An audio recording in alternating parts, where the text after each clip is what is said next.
সবাইকে স্বাগতম all info channel থেকে। আজকের যে ভিডিওটি, এই ভিডিওটির মাধ্যমে লাইন কস্ট ক্যালকুলেশন কীভাবে করব সে প্রসিডিউরগুলো আমরা জানব।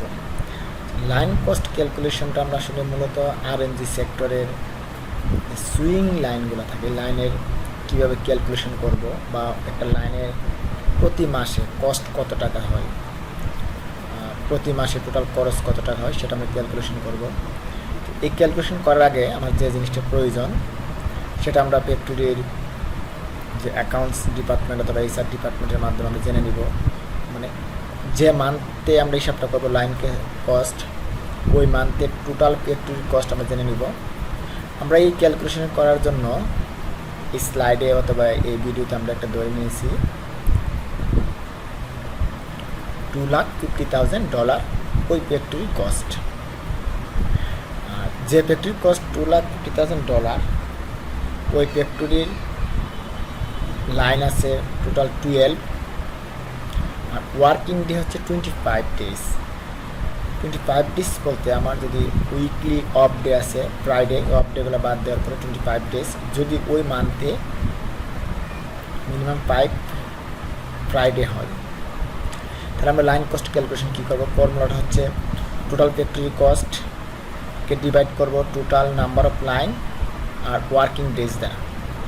ডিভাইড করার পরে যে ভ্যালুটা আসবে সেটা হবে লাইন কস্ট। তাহলে আমার টোটাল ফ্যাক্টরি কস্ট হচ্ছে, এখানে যদি আমি ধরে নিই, এখানে total factory cost equal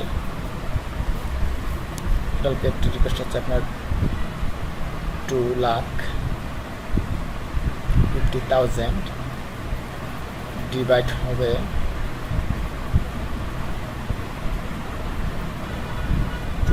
line into number of days 25। আমরা যদি এখন এটা যেহেতু এক্সেল ফরম্যাট বসাইছি, সো এন্টার বাটন ক্লিক করলে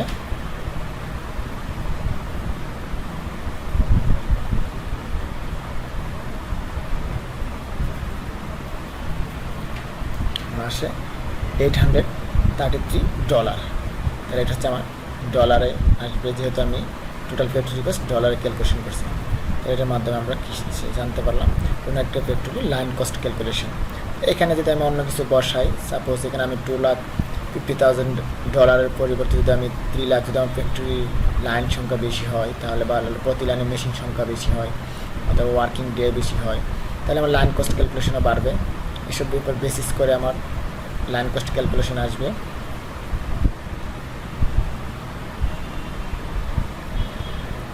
তাহলে আমি per day line cost calculation, এটা আমার প্রতি লাইনের ক্যালকুলেশন কস্ট হচ্ছে $833। ধন্যবাদ সবাইকে।